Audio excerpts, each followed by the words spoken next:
Hello everyone, I wanted to create this short video in order to explain how it is that I add, how do I create listing variations on existing listings. I've seen a couple of people ask how this is done, and if you follow the way that Amazon asks you to follow it, to add variations, then you would have to create it by using flat files. And these flat files are extremely complicated and difficult to understand, and it's very easy to get things wrong. It's not impossible, but it's hard to understand. And if you follow that way, you may get stuck. However, there's a much easier way of doing this, and I'm going to teach you how to do it now. If you, let's say that you have the shoe, and you have a size 12.5 that you had in your possession and you wanted to sell. And you come over here and you notice that the size 12.5 does not exist. Now, the reason why it does not exist, it could be because it's out of stock, but it could also be because the listing does not exist.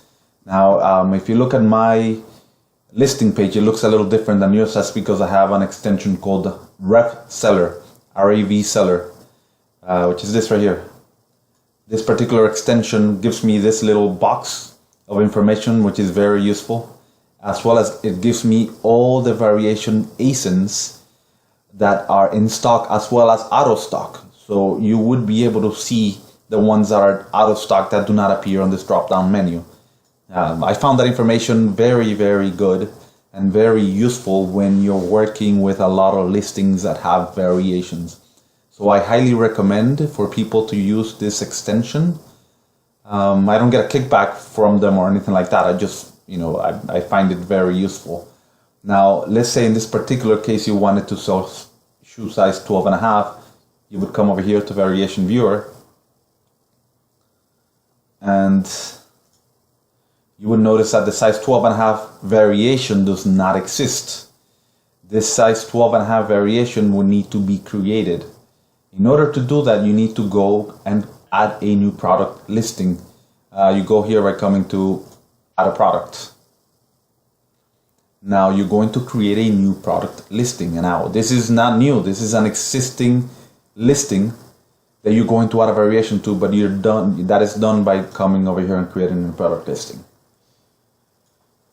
The product category in this case would be basketball shoes. Basketball shoes. Now, in this case, this is where information is very important that you get it right. You do not make any mistakes, or else it's not going to work out the way that you intended.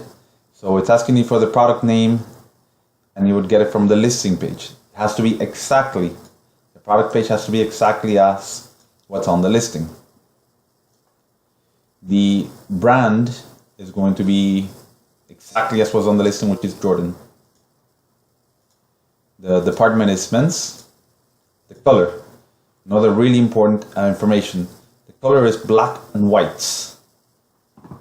Now, I can't stress this enough. This cannot be black space white. It cannot be black and white. It has to be exactly as it's on the listing, or else it will not work. On the listing, they put it as black dash white, and that's how you should have it here. The next information you got to put in is that they require for you to put in is the material fabric, and over here I can see that it's synthetic mesh.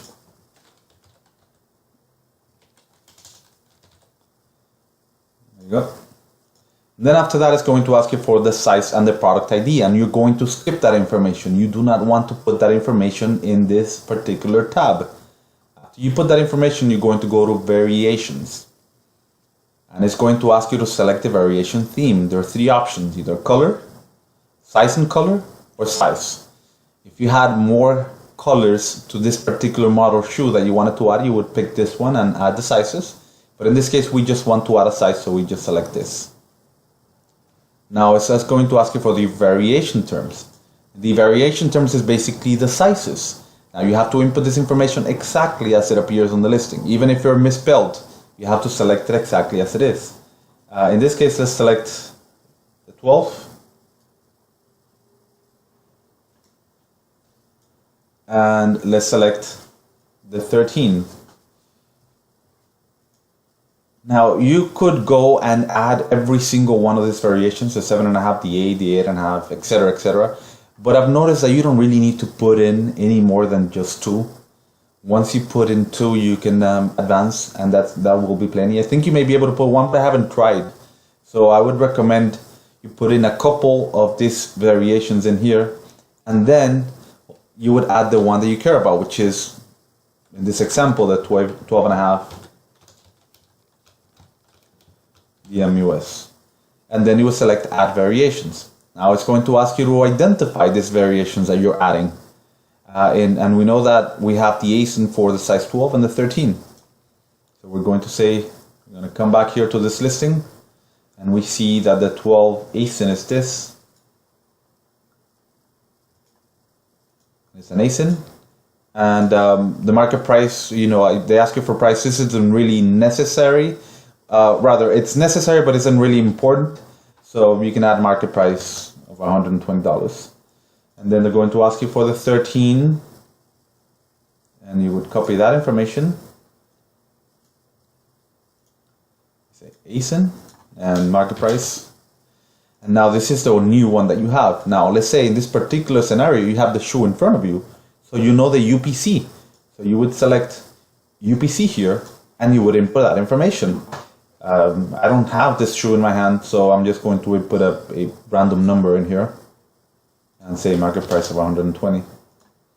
Now, once you input all this information, it's going to recognize all your listings. It's going to say, oh, look, I found a Nike Jordan shoe size 12 under this ASIN, which matches your information.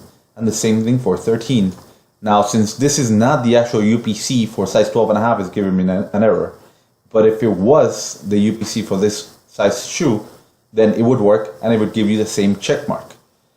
At the same time, let's say that you have one particular variation that has been separated into its own listing. It's not together with all the rest. Let's say that the 12.5 was in a listing of its own.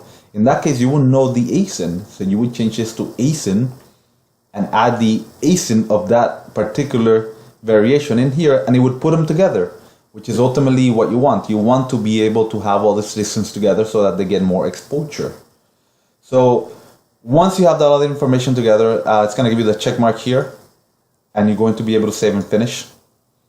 And once you do that, eventually you're going to get an email from Amazon telling them, hey, by the way, I created a new listing variation for you for size 12.5, and it's going to be ASIN ABC. And then after you did that, you'll be able to start listing under that variation. Anyway, that's it for the video for now, guys. Thank you for watching, and I hope this video is useful to you.